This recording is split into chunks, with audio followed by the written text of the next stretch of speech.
বলিউড অভিনেত্রী জিনাত আমান দক্ষিণ এশিয়ার প্রথম নারী হিসেবে তার মিস এশিয়া প্যাসিফিকে অংশ নিয়ে শিরোপা জয়, মিস ইন্ডিয়া সুন্দরী প্রতিযোগিতায় দ্বিতীয় রানার আপ হওয়া এবং বলিউডে নিজস্ব ভাবমূর্তি গড়ে তোলা পশ্চিমা ঢং এ সমগ্র কর্মজীবনে জিনাত আমান 1951 সালে 19শে নভেম্বর বোম্বেতে এক মুসলিম পরিবারে জন্মগ্রহণ করেন। বাবা আমানুল্লাহ খান ও মা হিন্দু।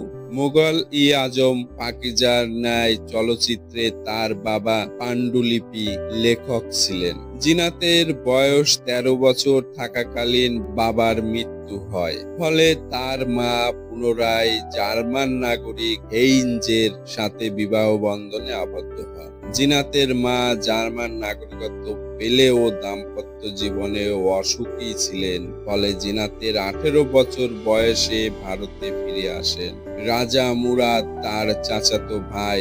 মুম্বাইয়ের সেন্ট জেভিয়ার্স কলেজে স্নাতক ডিগ্রি লাভ শেষে আরো পড়াশোনার জন্য লস এঞ্জেলেসের সাউদার্ন ক্যালিফোর্নিয়া বিশ্ববিদ্যালয়ে ভর্তি হন। ভারতে ফিরে এসে ফেমিনায় সাংবাদিকতার চাকরি নেন। পরবর্তীতে মডেলিং এর সাথে সম্পৃক্ত হন।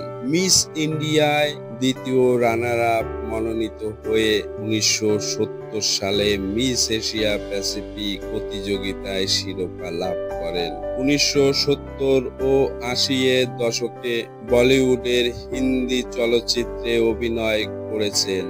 1971 সালে ওপি রালহানের হালচাল চলচ্চিত্রে ছোট্ট ভূমিকায় অংশগ্রহণ করেন। হাঙ্গামা চলচ্চিত্রে দ্বিতীয় সারির ভূমিকায় নামেন, যাতে কিশোর কুমার কণ্ঠ দিয়েছিলেন।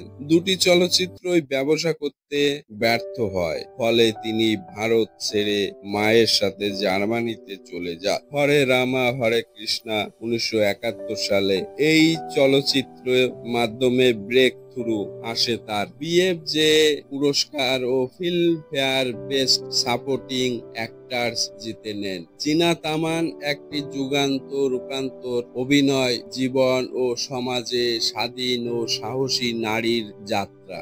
একজন মিস ইন্ডিয়া থেকে শুরু করে বলিউডের অন্যতম শীর্ষ এবং পরে সংগ্রাম ও ইউথ ফোকাসড মানুষ, আজও তিনি অনুপ্রেরণা সময়ের প্রমাণ। এরপর তিনি করেছেন ইয়াদো কি বারাত, প্রথাগত মশালা বোম্বে, রুটি কাপড়া or Makaan, আজনবী, Dharambir, the great গ্যাম্বলার, ডন, সত্যম শিবম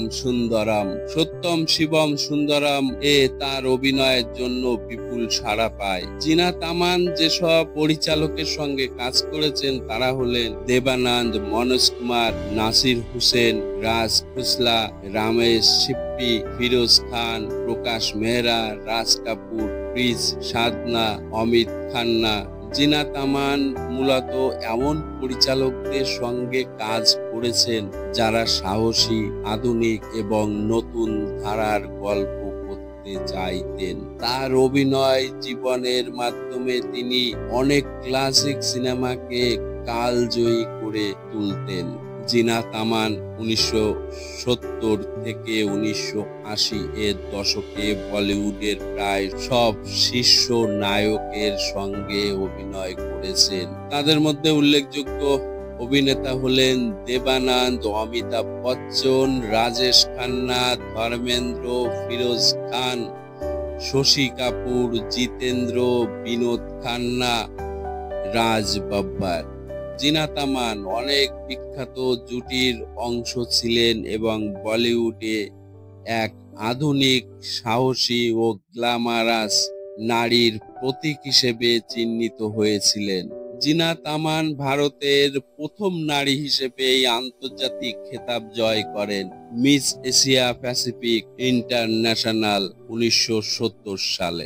এটি ছিল তার জন্য সাফল্যের দরজা খোলার অন্যতম মুহূর্ত। দেবানন্দ পরিচালিত হরে রামা হরে কৃষ্ণা ছবিতে জাজবির চরিত্রে অভিনয় করে রাতারাতি তারকা হয়ে ওঠেন। তার এই গান দম মারো দম ছিল সুপার হিট। তিনি ফিল্মফেয়ার বেস্ট সাপোর্টিং অ্যাক্ট্রেস পুরস্কার ও জয় করেন এই ছবির জন্য। জিনাত আমান ছিলেন সেই সময়ের প্রথম অভিনেত্রী যিনি পশ্চিমা পোশাক, সাহসী চরিত্র ও খোলামেলা চিন্তা ভাবনার মাধ্যমে নারীর এক নতুন চিত্র তুলে ধরেন। সত্যম শিবম সুন্দরম সিনেমায় তার সাহসী চরিত্র ব্যাপক আলোচনা ও বিতর্কের জন্ম দেয়। একটি ব্যক্তিগত সম্পর্কের কারণে অভিনেতা সঞ্জয় খানের সঙ্গে বিবাদ হয় এবং তিনি জিনাতকে শারীরিকভাবে আঘাত করেন বলে ভিন্ন সাক্ষাৎকারে দাবি করেন। এটি ছিল বলিউডে একজন জনপ্রিয় নায়িকার উপরে হওয়া সহিংসতার অন্যতম আলোচিত ঘটনা। 1985 সালে অভিনেতা মাজার খানের সঙ্গে বিয়েতে আবদ্ধ হন, কিন্তু বিয়ের কিছুদিনের মধ্যেই সমস্যা শুরু হয়। বিয়ের 1 বছর পরেই বুঝেছিলেন, তিনি এক সাক্ষাৎকারে বলেন, বিয়ের 1 বছর পরেই বুঝেছিলাম এটা ছিল আমার জীবনের সবচেয়ে বড় ভুল। তার এই বিবাহ জীবনে অনেক মানসিক যন্ত্রণা সহ্য করতেন। তার 2 সন্তান আজান খান ও জাহান খান। 1998 সালে মাজহার খানের মৃত্যু হয়। জিনাত আমান তার 2 সন্তানকে একা মানুষ করেছেন। তিনি বলেন, মা হিসেবে তার সবচেয়ে বড় পরিচয় হলো সন্তানদের ভালো মানুষ হিসেবে গড়ে তোলা। তিনি বলিউডের আধুনিক ও সাহসী নারী চরিত্রের পথ প্রদর্শক হিসেবে অত্যন্ত সম্মানিত। তবুও এখনো পর্যন্ত তিনি পদ্মশ্রী পাননি। ফিল্মফেয়ার বেস্ট সাপোর্টিং অ্যাক্ট্রেস হরে রামা হরে কৃষ্ণা ছবির মাধ্যমে তিনি পান। বিপিএফজে অ্যাওয়ার্ড ফর বেস্ট অ্যাক্ট্রেস পুরস্কার তিনি পান। জি সিনে লাইফ টাইম অ্যাচিভমেন্ট অ্যাওয়ার্ড তিনি পান। আইফা স্পেশাল অনার 2010-এ তিনি পান। Filmfare Glamour and style award 2016 সালে তিনি পান। 2000-এর দশকে তিনি আবার সিনেমায় ফিরে আসেন জিনাত আমান, যিনি বলিউডে আধুনিক নারী ওয়েস্টার্ন কালচার নিয়ে আসেন, খোলামেলা পোশাক ব্যবহার করেন। কেমন লাগলো জিনাত আমানের জীবনের কিছু ঘটনা, তার উত্থান? ভালো লাগলে লাইক করবেন, সাবস্ক্রাইব করবেন, শেয়ার করবেন এবং এই চ্যানেলের পাশে থাকবেন। নমস্কার।